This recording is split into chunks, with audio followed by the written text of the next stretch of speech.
यार दोस्तों, हम फिर से लेकर आ चुके हैं आप लोगों के लिए शाम की सभी ताज़ा और बड़ी खबरें। फटाफट अंदाज में एक एक कर बताएंगे आपको आज देश और दुनिया से क्या बड़ी खबरें निकलकर सामने आ रही हैं। लेकिन उससे पहले दोस्तों एक नजर डालेंगे सुर्खियों पर। प्रधानमंत्री नरेंद्र मोदी के ऊपर गरजे राहुल गांधी, बोले देश को बांटना चाहती है बीजेपी की सरकार। वहीं पर अगली बड़ी खबर में हम आपको बताएंगे दोस्तों जी, दरअसल आपको बता दें कर्नाटक में हिंदू संगठनों का भयंकर बवाल।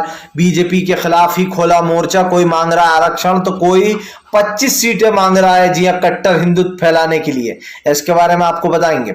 वहीं पर अगली बड़ी खबर में हम आपको बताएंगे दोस्तों, बिल्किस बानो की जगह अगर कोई हिंदू महिला होती तब भी क्या मोदी यही करते? जी हाँ, दरअसल आपको बता दें योगेंद्र यादव का बीजेपी के ऊपर बड़ा हमला, इसके बारे में आपको बताएंगे। वहीं पर अगली बड़ी खबर में हम आपको बताएंगे दोस्तों, गुलाम नबी आजाद पर भड़के फारूक अब्दुल्ला, बोले फिलहाल पार्टी को छोड़कर बहुत ही गलत किया है। बताएंगे कैसे गुलाम नबी आजाद ने एक चिट्ठी भी लिखी थी जिसको लेकर बवाल खड़ा हो गया। वहीं पर अगली बड़ी खबर में हम आपको बताएंगे दोस्तों, उद्धव ठाकरे ने भी कांग्रेस को दी नसीहत, बोले फिलहाल कांग्रेस को निरीक्षण की है जरूरत। इसके बारे में भी आपको बताएंगे। वहीं पर अगली बड़ी खबर में हम आपको बताएंगे दोस्तों, दरअसल आपको बताया दिल्ली में मुनव्वर फारूकी के शो को रोकने की बात, बोले रोको इसका शो जी हाँ, वीएचपी के नेताओं ने दी धमकी। वहीं पर अगली बड़ी खबर में हम आपको बताएंगे दोस्तों, दरअसल आपको बता दें अशोक गहलोत का गुलाम नबी आजाद के ऊपर बड़ा हमला, बोले फिलहाल अगर संजय गांधी नहीं होते तो वो अब तक चापलूस कहलाते। इसके बारे में भी आपको बताएंगे। वहीं पर अगली बड़ी खबर में हम आपको बताएंगे, ममता बनर्जी ने निकाली गोदी मीडिया पर भड़ास, बोले फिलहाल झूठी खबरें चलाना बंद करो, सरकार को बदनाम करना बंद करो। इसके बारे में भी आपको बताएंगे। वहीं पर अरविंद केजरीवाल ने खोला बीजेपी के खिलाफ मोर्चा, बोले फिलहाल अब तक 5500 करोड़ बर्बाद कर चुके हैं ये 277 विधायक खरीदने में। इसके बारे में भी आपको बताएंगे। तो सारी खबरें फटाफट अंदाज में एक एक कर देंगे। फिलहाल खैर चलिए बढ़ते हैं सबसे पहली और सबसे बड़ी खबर की ओर।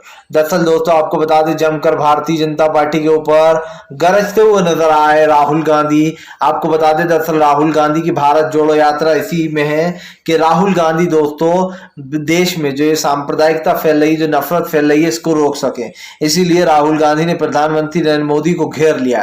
राहुल गांधी ने प्रधानमंत्री नरेंद्र मोदी पर हमला बोलते हुए कहा कि देश में बांटों की राजनीति चल रही है, एक समुदाय को इधर बांट दो, दूसरे धर्म को इधर बांट दो और वोट ले लो। राहुल ने कहा कि ये सब कुछ खत्म करके रहेंगे, हम भारत को एक सुंदर राष्ट्र बनाकर रहेंगे। वहीं दूसरी तरफ दोस्तों आपको बता दें, भारतीय जनता पार्टी का बुरा हाल हो चुका है। आज देश में जिस तरीके की सांप्रदायिकता और नफरत फैलाई जा रही है, उसको लेकर दोस्तों भारतीय जनता पार्टी पूरी तरीके से घिर गई है। और घिरने की मेन वजह यह भी है दोस्तों कि बीजेपी पूरी कोशिश करती है कि वो किसी तरीके से लोगों में एक तरीके से बंटवारा कर दे, और यही राजनीति जो है यहाँ पर भारतीय जनता पार्टी पर भारी पड़ रही है। आपको बता दें राहुल गांधी दोस्तों भारत जोड़ो यात्रा निकालने वाले हैं, जिसका आह्वान 7 तारीख के दिन से होगा। एक मास्टर प्लान ये भी है राहुल गांधी का कि 66 सीटों पर कैसे कब्जा किया जाए। जी हाँ दोस्तों आपको बता दें दरअसल जो 266 सीटें उन पर कब्जा करने की बात चल रही है, क्योंकि राहुल गांधी जो है उन दोनों ही 66 सीटों पर कब्जा करना चाहते हैं। दरअसल मेन इसमें एक मध्य प्रदेश भी है, जहां पर कांग्रेस को 2018 में बम्पर जीत मिली थी दोस्तों, आपको बता दें। लेकिन यहां पर कई जगह पर अब बीजेपी ने कब्जा जमा लिया। कई सीटें जो है यहाँ पर मध्य प्रदेश समेत उन राज्यों से कट गई हैं राहुल गांधी की, और यही कारण है जो राहुल गांधी पूरी कोशिश कर रहे हैं कि फिलहाल विधानसभा चुनाव से पहले 66 सीटों का जो गणित है वो सुधार लिया जाए। और आपको बता दें दोस्तों ये लोकसभा की सीटें हैं, ऐसे में अगर लोकसभा में राहुल गांधी को जमकर बम्पर वोट मिलते हैं तो ये समझ लीजिए कि कांग्रेस की सरकार बनने से फिर कोई नहीं रोक सकता है। और इसीलिए राहुल गांधी ने 2024 से पहले पूरी तैयारी कर ली है। चलिए बढ़ते हैं एक और अगली बिग ब्रेकिंग की तरफ। बता दोस्तों अगली जो बड़ी खबर निकल कर आ रही, फारूक अब्दुल्ला के ऊपर गुलाम नबी आज़ाद के ऊपर भड़के फारूक अब्दुल्ला, बोले फिलहाल उन्होंने पार्टी छोड़कर बहुत ही गलत किया। दरअसल दोस्तों ये आप सभी जानते हैं कि फिलहाल भाजपा तो बैठी ही रहती है। अब गुलाम नबी आज़ाद के पार्टी छोड़ने के बाद दोस्तों कांग्रेस को घेरने की कोशिश कर रही है बीजेपी, लेकिन यहाँ पर भारतीय जनता पार्टी को एक बड़ा झटका लगता हुआ नजर आ रहा है। आपको बताते चले इससे पहले भी बीजेपी ने कई बार कई कोशिशें की हैं, लेकिन वो पूरी तरीके से नाकाम हो गई। नाकाम इसलिए भी हो गई दोस्तों बीजेपी, क्योंकि फिलहाल बीजेपी से कोई उम्मीद की नहीं जा सकती है। आपको बताते चलें इस वक्त भारतीय जनता पार्टी पूरी कोशिश कर रही है कि वो किसी तरीके से दोस्तों सांप्रदायिकता और नफरत को बढ़ावा दे और 2024 में भी कांग्रेस की सरकार आ जाए। लेकिन फिलहाल फारूक अब्दुल्ला ने साफ साफ कहा है कि फिलहाल कांग्रेस मुक्त कभी भी देश नहीं हो सकता। फारूक अब्दुल्ला ने बीजेपी के ऊपर हमला बोलते हुए कहा कि आज जो देश में हो रहा है उसे देखकर बिल्कुल भी अच्छा नहीं लगता है और बीजेपी पूरी कोशिश करती है कि वो कांग्रेस मुक्त देश कर दे, लेकिन ऐसा नहीं होने वाला। जी हाँ, फारूक अब्दुल्ला ने साफ कर दिया है कि फिलहाल कांग्रेस मुक्त देश नहीं होगा और हमेशा देश यूं ही चलता रहेगा।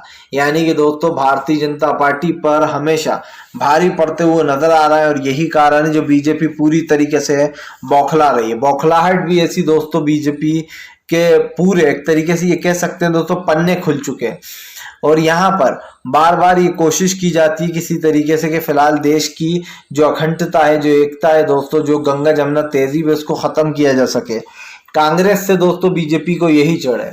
बीजेपी कांग्रेस को जो बदनाम करती है वो इसी टॉपिक पर करती है कि भैया ये तो मुस्लिम पार्टी है, जबकि दोस्तों आप समझिए कांग्रेस ने कोई ऐसा काम नहीं किया जो मुसलमानों के लिए हो, किया है वो सभी के लिए किया। और ये बात साफ दिखाई दे रही है कि फिलहाल इस वक्त भारतीय जनता पार्टी पूरी तरीके से दोस्तों घिर चुकी है।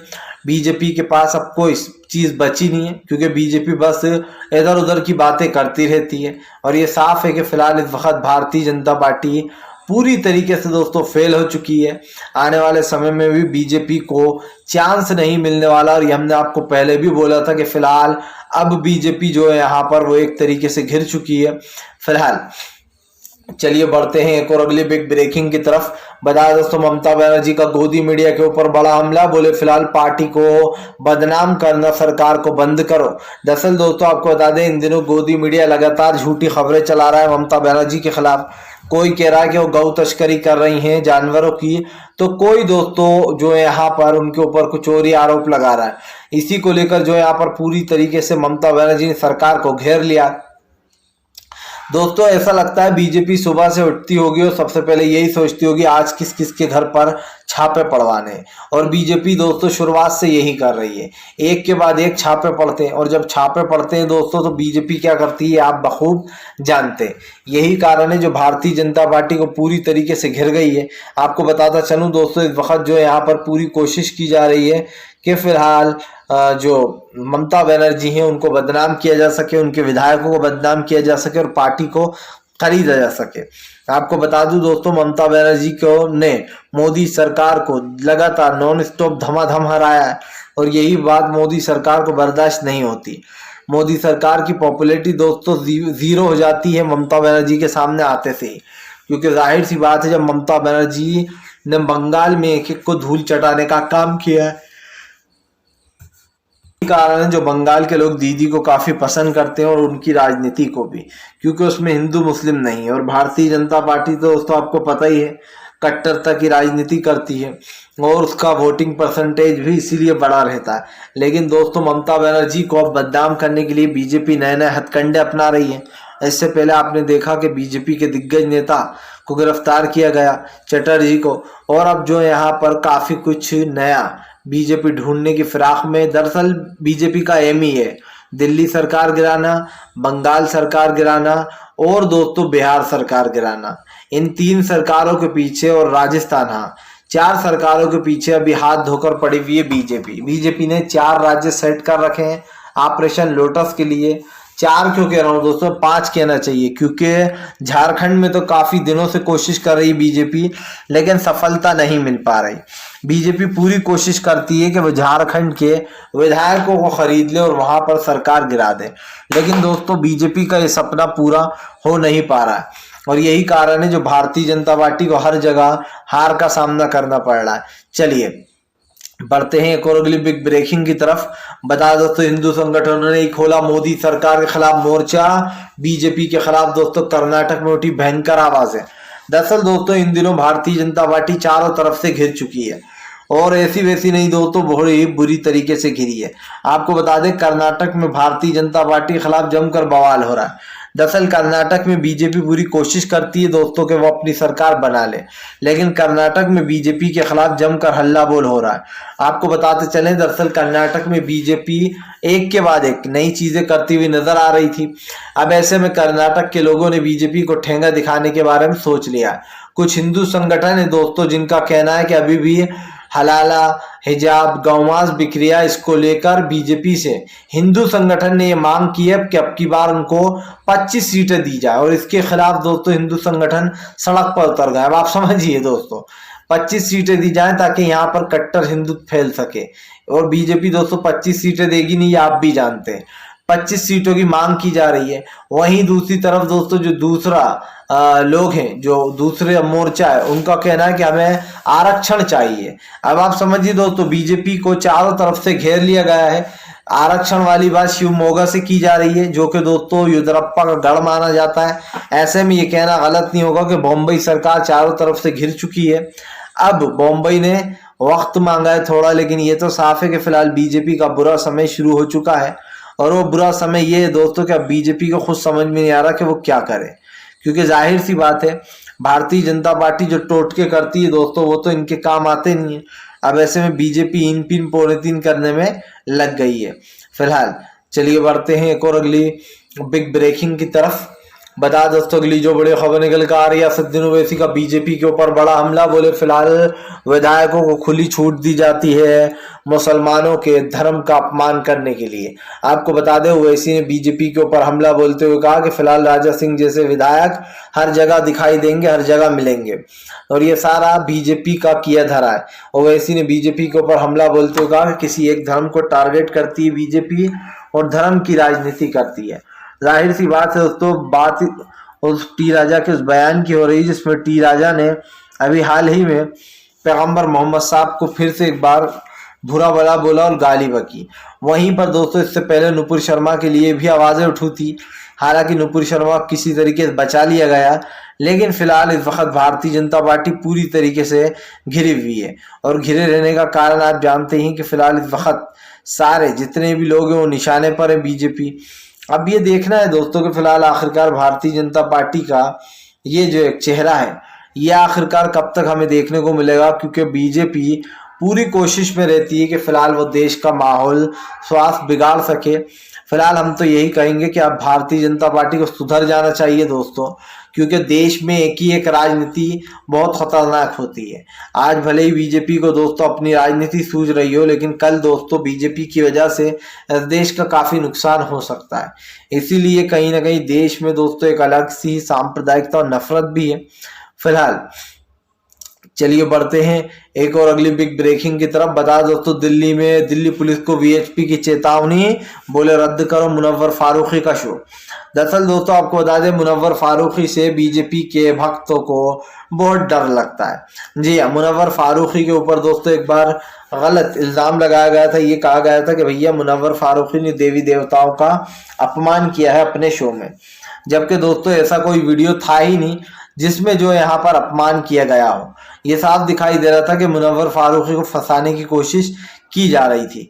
वहीं दूसरी तरफ दोस्तों आपको बता दें, मुनव्वर फारूकी को फिर से एक बार निशाना बनाने की कोशिश की जा रही है। दरअसल कुछ हिंदू संगठन है जिनका कहना है कि फिलहाल मुनव्वर फारूकी के शो को कैंसिल कर दो। अब दोस्तों ये तो साफ है कि फिलहाल भारतीय जनता पार्टी के लोग मुनव्वर फारूकी के शो को जगह जगह रद्द कराने की फिराक में रहते हैं। इससे पहले दोस्तों राजा सिंह ने जो बात बोली है पैगंबर मोहम्मद के लिए, वो भी उसने जो है यहाँ पर इसीलिए बोली थी क्योंकि आप जानते ही हैं कि फिलहाल क्या हो रहा है, और जानबूझकर ये सब कुछ किया जा रहा है। बीजेपी को सब कुछ दिखाई दे रहा है, लेकिन बीजेपी दोस्तों एक भी सवाल नहीं बोलेगी। क्यों? क्योंकि बीजेपी को पता है कि फिलहाल हम बोलकर क्या करेंगे। भारतीय जनता पार्टी दोस्तों देश में सिर्फ नफरत फैलाने के लिए जानी जाती है, और ये बात बिल्कुल सच है। क्योंकि आप देख लीजिए बीजेपी क्या कर रही है इस वक्त, जो चीज़ हम और आप देख रहे हैं उसमें कहीं ना कहीं भारतीय जनता पार्टी ही सस्पेक्ट बनी हुई है देश में नफरत फैलाने में, और जो यहाँ पर एक तरीके से देश का बुरा हाल हो रखा है। फिलहाल चलिए हम बढ़ते हैं एक और अगली बिग ब्रेकिंग की तरफ।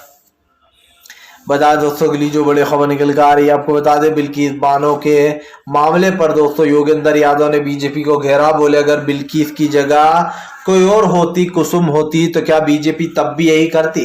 दरअसल दोस्तों बेसिकली योगेंद्र यादव ने हिंदू मुसलमान वाली बात सीधे सीधे बोल दी मोदी सरकार को।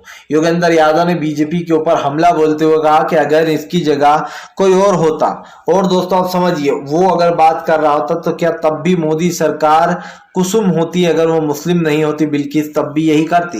दरअसल दोस्तों बिल्किस के दोषी आराम से बाहर घूम रहा है, और वो 11 दोषी दोस्तों जिन लोगों ने बिल्किस बानो के साथ गंदी तरीके से जो यहाँ पर दुष्कर्म किया था, और उनके घर की और 4 महिलाएं भी थी जिनको मार दिया गया, उनकी 3 साल की बेटी भी थी उन्हें भी मार दिया गया था, जिसके बाद अब भारतीय जनता पार्टी लोगों के निशाने पर आ गई है। और ये दोस्तों सिर्फ विपक्ष के नेता नहीं, अब तो बीजेपी के नेता भी भारतीय जनता पार्टी के खिलाफ मोर्चे खोल रहा है। जाहिर सी बात है आप लोग महिलाओं के सम्मान की बात करते हो, लेकिन जब सच में महिला के सम्मान निभाने की बात आती है तो सबसे पहले दोस्तों बीजेपी ही भागती है, और आप देख लीजिए यही हो भी रहा है।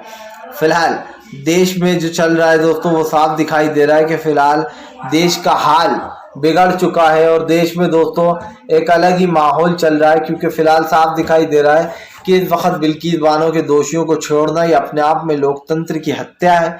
न सिर्फ लोकतंत्र की हत्या बल्कि उन तमाम महिलाओं के मुंह पर दोस्तों करारा तमाचा मारा है मोदी सरकार ने, जो महिलाओं के साथ कुछ गलत हुआ है, या फिर जो दोस्तों इसी आस में कि उनको एक ना एक दिन इंसाफ मिलेगा। लेकिन कैसा इंसाफ मिलेगा दोस्तों आप खुद समझ सकते हैं। थोड़े दिन का इंसाफ मिलेगा और उसके बाद उनके साथ वही व्यवहार किया जाएगा, उन्हें खुलेआम छोड़ दिया जाएगा। तो ये कहना गलत तो नहीं होगा दोस्तों कि भारतीय जनता पार्टी पूरी कोशिश करती रहती है कि वो किसी तरीके से देश में माहौल तो बिगाड़े ही, लेकिन दोस्तों देश का पूरी तरीके से हाल भी बिगाड़ दे। फिलहाल तो यही है कि बिल्किस बानो के दोषियों को अंदर भेजना चाहिए, लेकिन बीजेपी पूरी तरीके से दोस्तों ये सारी चीज़ों को इग्नोर करने में लग गई है। चलिए बढ़ते हैं एक और अगली बिग ब्रेकिंग की तरफ। बता दोस्तों अरविंद केजरीवाल का बीजेपी के ऊपर हमला, बड़े बोले अब तक 5500 करोड़ बर्बाद कर चुकी है 277 विधायक पर बीजेपी। आपको बता दोस्तों 55 करोड़ की बात करते हुए नजर आए हैं यहाँ पर अरविंद केजरीवाल ने साफ कहा कि फिलहाल अब तक 55 करोड़ रुपए बर्बाद कर दिए 277 विधायक पे। आखिरकार ये पैसा जनता का था। जाहिर सी बात है दोस्तों इस वक्त सरकार जो कर रही है उसको लेकर कई सवाल खड़े हो गए हैं। सवाल इसलिए भी खड़े हो गए हैं दोस्तों क्योंकि आप अच्छी जानते हैं कि जनता के लिए मोदी सरकार के पास पैसा नहीं है, लेकिन विधायकों की खरीद फरोख्त करने के लिए दोस्तों अपार पैसा, अपार धन है। और आप देख लीजिए सरकार गिराने के लिए दोस्तों पैसों का यूज किया जाता है, करोड़ों रुपए बर्बाद कर दिए जाते हैं। किस लिए? ताकि विपक्ष की सरकार को गिराया जा सके और खुद की सरकार बनाई जा सके। और यही पैटर्न जो है दोस्तों भारतीय जनता पार्टी का शुरू से चल रहा है, लेकिन बीजेपी लगता है ये भूल गई है कि फिलहाल उसको शेर को सवा शेर भी मिल जाता है। और दोस्तों अरविंद केजरीवाल से पंगा लेकर बीजेपी ने अपनी कब्र खुद ही खोदने का काम किया है। चलिए बढ़ते हैं एक और अगली बिग ब्रेकिंग की तरफ। बता दोस्तों बाबा रामदेव के ऊपर भड़का कोर्ट, बोले फिलहाल सोच समझ कर बात करें, हर कुछ मुंह से शब्द ना निकालें। आपको बता दें दोस्तों बाबा रामदेव ने डॉक्टरों के बारे में काफी कुछ बोला था जब वो कोरोना वॉरियर्स बने हुए थे। बाबा रामदेव ने कहा था कि फिलहाल होम्योपैथिक दवा अच्छी होती है एलोपैथिक से, जिसके बाद दोस्तों डॉक्टर भड़क गए थे और जो है यहाँ पर उन्होंने ये तक कह दिया था कि इसी दवाओं की वजह से मरीज मारे जा रहा है। जिसके बाद दोस्तों डॉक्टरों ने बदला निकाला था बाबा रामदेव से और उनके खिलाफ कई एफआईआर दर्ज कराई थी। साफ दिखाई दे रहा है कि बाबा रामदेव अपनी होम्योपैथिक दवाओं को बेचना चाहता है, इसीलिए वो दोस्तों एलोपैथिक को बदनाम करने में लगा था। अब ये तो साफ है कि भारतीय जनता पार्टी बाबा रामदेव को बहुत वो देती है बढ़ावा। बाबा रामदेव की कंपनी में आए दिन घोटाले निकल रहे हैं, लेकिन उसके बाद भी रामदेव के ऊपर दोस्तों कोई कार्रवाई नहीं होती। ये अपने आप में ही एक बात है कि फिलहाल इस फर्जी के ऊपर कोई कार्रवाई नहीं। तो फिलहाल अगर आपको हमारा वीडियो अच्छा लगे तो इसको लाइक करें, चैनल पर पहली बार आए तो सब्सक्राइब करें, पास में एक घंटी आएगी इसको भी दबा दें ताकि हर वीडियो की अपडेट आपको मिलती रहे दोस्तों, और आप इन खबरों से जुड़े रहें।